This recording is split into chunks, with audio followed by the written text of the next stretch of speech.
Iron Roses, a love that refused to break. The first time Maya Reyes saw her, she was standing in the gray morning light of Caldwell, Women's Correctional Facility, holding a tray of cold oatmeal like it was something precious, her dark eyes scanning the cafeteria, with the quiet alertness of a woman who had learned long ago that every room contained a threat. Maya had been inside for 14 months by then, 14 months of concrete walls and fluorescent lights that never fully turned off, of sleeping with one eye open and building walls around herself so thick she had almost forgotten there was something soft left inside her. But when she saw that woman, tall, unhurried, wearing her prison-issued gray uniform like it was armor she had chosen rather than a sentence handed to her, something in Maya's chest moved in a way it had not moved in a very long time, like a door rusted shut for years, had shuddered just slightly on its hinges. Her name was Dani Torres. Maya learned this not because she asked, but because the whole block seemed to know her name within 48 hours of her arrival. Dani was 31, 2 years older than Maya, and she had been transferred from a facility upstate after what the other inmates described in whispers as a confrontation with a guard who had put his hands on someone he should not have touched. Whether that made her brave or dangerous, Maya could not decide. But she watched Dani move through those first days the way a person watches a storm, forming on the horizon, and with equal parts fear and fascination, Maya herself had arrived at Caldwell 18 months into a 5-year sentence for a financial crime she had been pressured into by a man she once loved and once trusted. She had signed papers she should not have signed, looked away from things she should have questioned, and when the walls came down, it was her name on the documents and his name on a flight out of the country. The judge had looked at her across the courtroom like she was exactly what the prosecution said she was, and Maya had stopped trying to explain herself. Somewhere around the 3rd hour of her sentencing hearing, there is a particular kind of silence that settles over a person when they realize no one in the room is actually listening to them. Maya had been living inside that silence ever since. She had built her world inside Caldwell carefully and narrowly. She worked in the prison library 3 days a week, sorting returns and reshelving books with a precision that kept her mind occupied.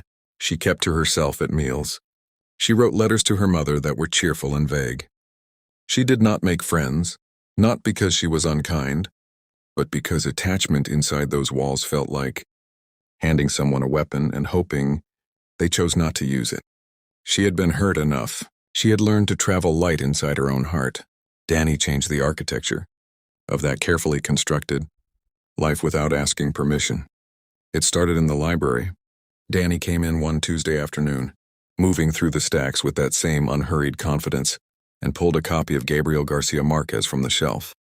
Maya was reshelving nearby and said nothing, expected nothing, but Dani paused, looked at the book, then looked at Maya and said with complete seriousness that magical realism was the only genre that had ever made her feel like the world was being described honestly.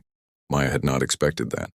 She had expected silence, or a request for help finding something, or nothing at all. She had not expected a woman in a gray prison uniform to say something so precisely, achingly true that it unlocked a part of Maya's mind she had been keeping dark for over a year. They talked for 40 minutes that day, about books, about language, about the way certain sentences felt like they were written specifically for you, even though they were written decades ago by someone who never knew you would exist. It was not a conversation about prison. It was not a conversation about their cases or their sentences or their fears. It was a conversation between two people who had been hungry for real human contact for so long that they were both slightly dizzy with the relief of finally having it. When the library period ended and they filed back into the corridor with the other inmates, Maya felt the absence of Dani's voice like a physical thing, like stepping out of warmth into cold. The weeks that followed were a slow and careful unfolding. They found each other in the library on Tuesdays and Thursdays. They walked the yard together in the late afternoons when the light came in low and golden over the concrete walls and made everything look, for a few minutes, like it might be part of a different world. Dani talked about her daughter, who was 7 years old and being raised by Dani's sister in a small apartment in the Bronx, and the way she described the girl, her laugh, the specific way she mispronounced the word spaghetti, the drawings she sent in letters that Dani kept folded inside her pillowcase made Maya understand that every day inside this place cost Dani something irreplaceable, and yet Dani never spoke about it with self-pity. She spoke about her daughter the way a person speaks about a lighthouse, as the fixed point they navigate by, the thing they keep orienting toward no matter how dark the water gets. Maya began to love her quietly, the way you love something you are not sure you are allowed to have. It crept up through her chest and took root before she had the chance to question it. She had loved women before, had understood something about herself in her early 20s that she had never fully spoken out loud in a world that did not always make space for it. But this feeling was different from anything she had experienced in the fragile relationships of her life before. Incarceration. This was not the love of freedom and possibility. This was the love that grows in the dark, in the hardest soil, in the place where you have nothing left to protect yourself with, and so you simply open. It was terrifying. It was the most honest thing she had felt in years. The moment she knew for certain that it was mutual came not from words, but from a single unguarded act. Maya had received news from her attorney that was not good. A complication with her appeal. A door closing that she had been told was still open. And she had gone to the yard that afternoon hollow with grief, sitting against the far wall with her knees drawn up and her face turned toward the sky in the particular way a person holds themselves when they are trying not to fall apart in public. Dani sat down beside her without asking why. She did not offer solutions or optimism or any of the usual things people reach for when they see someone in pain. She simply sat close enough that their shoulders were touching, and she stayed there, present and steady for over an hour. In the currency of that place, in the economy of survival where every person was primarily concerned with their own endurance, what Dani offered Maya that afternoon was an extraordinary gift. She offered her company. She offered her body as a wall between Maya and the wind. That night, lying in her bunk in the dark, Maya understood that she had been seen. Not evaluated, not pitied, not managed, seen and she understood that Dani Torres had reached into the locked room of her and found the light switch without being given directions. Their love lived in the spaces between the rules. In long conversations in the library corner, behind the reference section, where the camera had a blind spot the size of a whisper, in the deliberate brushing of hands when passing a book or a cup, in the language they built together out of glances and half-sentences and a shared vocabulary of literary references that functioned as their own private code. It was not without danger. The facility had no formal policy on relationships between inmates that was enforced with any consistency, but the social ecosystem of Caldwell was its own complex organism, and visibility invited risk. There were guards who looked for reasons to separate people. There were other inmates who traded information for favors. Maya and Dani navigated this with care, not hiding what they were to each other, but protecting it the way you protect a flame in wind, with your hands, with your body, with constant quiet attention. The hardest moment came 7 months into their relationship, when Dani was informed that she would be transferred back to the upstate facility as part of a routine population reassignment. Maya heard about it from another inmate before Dani could tell her, and she spent 3 hours in the library that afternoon unable to read a single sentence of anything, just holding books and putting them down and holding others. When Dani finally found her, there were no dramatic words between them, no speeches or promises or declarations built for an audience.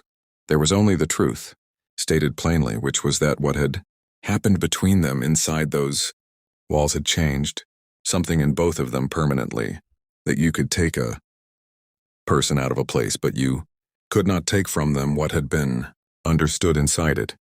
Dani told Maya that she had spent years before prison building her heart into something efficient and protected and small, and that Maya had made it large again, made it inconvenient and vulnerable and full, and that she was grateful for that, even though gratitude was a complicated thing to hold when you were losing the person who caused it. They had 11 days after the transfer notice. They made them count in the only ways available to them, in words, in presence, in the accumulation of small moments that both of them were already pressing into memory, like flowers between the pages of books.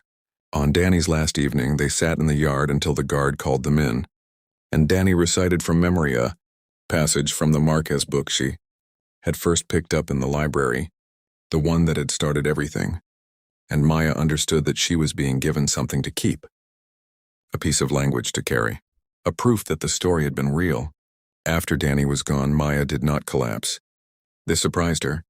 She had expected the old silence to return, the gray flatness that had characterized her first months at Caldwell. Instead, she found something else in its place, a kind of quiet strength she did not fully recognize at first. She wrote letters to Dani that were long and unguarded in a way she had never allowed herself to write before. She began talking to other women in the facility with something closer to openness. She started a small reading group in the library on Thursday afternoons that drew 6 regulars within a month. Women who sat in a circle and talked about books with the particular intensity of people for whom ideas were a form of survival. She was not saving anyone. She was not performing recovery. She was simply living, more fully than she had in years, because someone had reminded her that her full life was worth inhabiting. Love does not require freedom to be real. It does not require the right setting, or the right circumstances, or the approval of the world outside the walls. In the harshest place Maya Reyes had ever lived, in a facility designed by its architecture to diminish and contain, she had found something that expanded her beyond any boundary the building could impose. She had found someone who looked at her and chose her deliberately, without pretense, without the performance that so much of life outside demanded. And that kind of love, chosen in scarcity, offered without guarantee, maintained across distance by nothing more than intention and ink on paper. That kind of love does not ask permission. It simply grows, like a rose through concrete, like light through a crack in a wall that was built to keep light out. If this story moved something in you, if you felt even a fraction of what Maya and Dani carried inside those walls, please show this video your support, like it, share it with someone who needs to hear that love finds its way into the most unlikely places, and subscribe so these stories can keep reaching the people who need them most. Your engagement is what keeps these voices alive. Before this story closes, drop a single word in the comments below, the word that describes what you believe love, in its purest form, truly is. Let the community see what this story brought out of you. Maya was released on a Tuesday morning in early spring, 14 months after Dani's transfer. She walked out through the facility doors, into thin pale sunlight with a single bag and a heart that was, despite everything, because of everything, unbroken. In her jacket pocket, folded into a small, careful square, was a letter from Dani that had arrived 3 days before her release, and its final line was the same passage from the Márquez novel, copied out in Dani's handwriting, followed by a single address in the Bronx and the words, "When you are ready." Maya stood on the sidewalk outside Caldwell Women's Correctional Facility. Read those words one more time, and then she walked toward the bus stop, toward the city, toward the rest of her life, carrying everything she had been given in the darkest place she had ever been, and carrying it like treasure.